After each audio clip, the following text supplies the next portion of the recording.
Hello everyone, welcome to my channel. I hope everyone is having a wonderful day. Before starting the video, please go ahead and hit the subscribe button and give this video like up. In the shadowy halls of General Hospital, where memories collide with manipulation and identity is often a fragile mask, few characters have stirred as much intrigue, complexity, and transformation as Drew Cain. His journey, from an amnesiac stranger to a man haunted by choices he barely remembers, reflects the very essence of soap opera storytelling: twisted fates, deep-seated rivalries, tragic losses, and the eternal question, who am I, really? Drew Cain did not walk into Port Charles as himself. No, he arrived as a ghost of another man. When he first appeared, battered and broken with no memory of who he was, he became known only as Jake Doe. Kindness met him in the form of Elizabeth Weber and later Sam McCall, who helped him piece together fragments of a life that didn't belong to him. Through a series of shocking reveals, it was believed that this lost soul was none other than Jason Morgan, the legendary enforcer of sunny Corinthos, a man of stone and few words but unwavering loyalty. Drew, still unaware of his true identity, into Jason's world, built relationships, and fell in love with Sam. They created a family together with their daughter Scout, and for a time, life seemed settled. But in soap operas, truth is never a permanent guest, it always demands entry, often through the loudest door. When the real Jason Morgan returned, looking exactly like Drew thanks to a sinister twist involving plastic surgery and memory transfers, the world around Drew shattered. He wasn't Jason, he never was. Instead, he was Andrew Cain, Jason's long-lost twin brother, separated at birth, stolen away, and raised under a veil of lies. This revelation didn't just steal his name, it stripped away every relationship he had built under false pretenses. His marriage to Sam unraveled. His very identity felt like a cruel cosmic joke.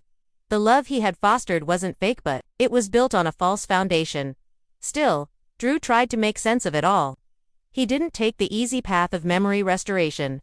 He chose to live as the man he had become, not the one science and secrets had engineered. He built a business empire with Aurora Media, Coran Ventures with Sam, and strived to be a present and nurturing father to Scout. But even as he stood tall in the face of truth, fate was not done breaking him. The next turn was merciless. Drew was presumed dead after a plane crash while trying to return a set of stolen ELQ shares. His attempt at doing the right thing. But, as fans came to learn, he was very much alive, imprisoned on Cassadine Island, subjected to mind control experiments, and tormented by Peter August, one of the most deranged villains Port Charles had ever known. Years passed before Drew returned, and when he did, he wasn't quite the same. Though his sense of justice remained, something deeper had shifted. The trauma of captivity left invisible scars. He struggled to reclaim his place in a world that had moved on without him. This newer Drew, portrayed by Cameron Mathison, was initially a man determined to heal. He reconnected with family, tried to rebuild trust, and sought to find his place again. He offered a calm and supportive presence, especially to Carly Corinthos, who herself was weathering personal storms. The two grew close, bonded over losses and loyalty, and eventually sparked a romantic connection. At first, their relationship seemed grounded in maturity and mutual respect, but Drew's inner turmoil soon began to bleed through the surface. Everything changed the day Drew sacrificed himself for Carly, to shield her from insider trading charges. He pled guilty and was sentenced to Pentonville, one of the most brutal prisons in the state. What happened behind those bars marked the real beginning of Drew Cain's dark transformation. The man who walked into prison, though flawed, was grounded. The man who walked out was something else entirely. In prison, Drew was viciously attacked and left with severe injuries, both physical and psychological. Fans watched as his behavior subtly began to change. His once warm smile became cold and calculated. His kindness gave way to ambition.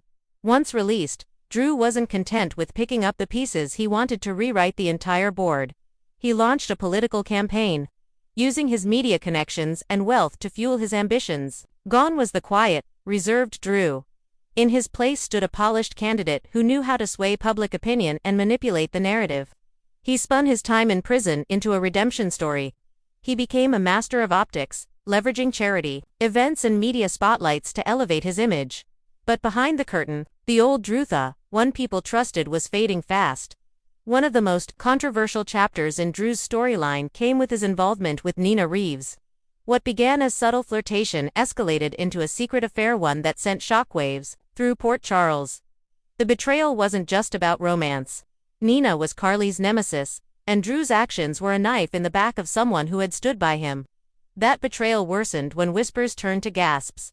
Drew and Willow, Nina's own daughter, had shared an even more forbidden connection. What began as support and mentorship given Willow's battle with leukemia and emotional instability spiraled into emotional cheating and then more. Their affair, clandestine and unspoken, took place in the most sacred spaces of the Quartermaine mansion, even in the nursery where her children slept. Fans erupted in outrage. What was once an inspiring father and leader now felt like a man without a moral compass. The fallout was nuclear. Willow's marriage to Michael Corinthos, Carly's son and once Drew's ally, collapsed. Family ties frayed, and the Corinthos axis was thrown into chaos. To make matters worse, Drew seemed unapologetic. Instead of owning his faults, he shifted blame. He painted himself as misunderstood, a victim of trauma. His relationship with Scout became strained. Once a pillar of support, he now juggled political ambition with personal betrayal. Trying to wear too many masks at once, there were moments of clarity, fleeting glimpses of the old Drew. When he supported young Kai Taylor's recovery journey, it seemed for a second like the man who fought for justice was back. But even that became murky. Was Drew genuinely trying to help Kai, or was he using the teen's story to bolster his own political campaign? Many suspected the latter. Drew's descent wasn't just emotionally, was strategic. He began blackmailing allies, cutting shady deals, and pushing away anyone who questioned his ethics. Even family began to view him as a threat rather than a leader. The Drew Cain, who once stood against corruption, now waded neck-deep in it. As months rolled on, Drew's ambitions soared higher, but so did the threats. Port Charles is never without consequences. Carly turned icy. Michael grew vengeful. Sam distanced herself, worried about Scout's well-being. Willow, trapped in guilt, struggled with what their relationship had become. The Drew who was once lost to amnesia was now lost in ambition, and the tragedy was that this time, it wasn't due to stolen memories, it was a choice. Audiences debated fiercely. Was this a natural evolution? Could years of trauma, betrayal, and captivity break even the noblest soul? Or was this simply the writers forcing a twist too far, reshaping a beloved hero into a loathed villain? And yet, in true soap fashion, Drew Cain's story may not be over. Port Charles has seen many rise and fall and rise again. There are whispers of redemption, of moments where Drew stares into the mirror and wonders how far he has come and how far he's fallen. Redemption, after all, is never beyond reach in General Hospital. But for Drew, it won't come easy. He'll need to reckon with the pain he's caused, the trust he's broken, and the man he's allowed himself to become. Whether through a crisis that forces self-reflection, or an event that threatens the life of someone he still loves, the path back to grace won't be simple. But it might be possible. Drew Cain began as a mystery, a man with no past, no name, no memory. He found love, lost it, found family, lost that too. He stood up for what was right, then betrayed those very values. He is the paradox of Port Charles, a hero turned antagonist, a victim turned villain, but somewhere, buried beneath the layers of ambition and regret, may still be the soul who once wanted nothing more than to be a good man, a good father, and a protector of those he loved.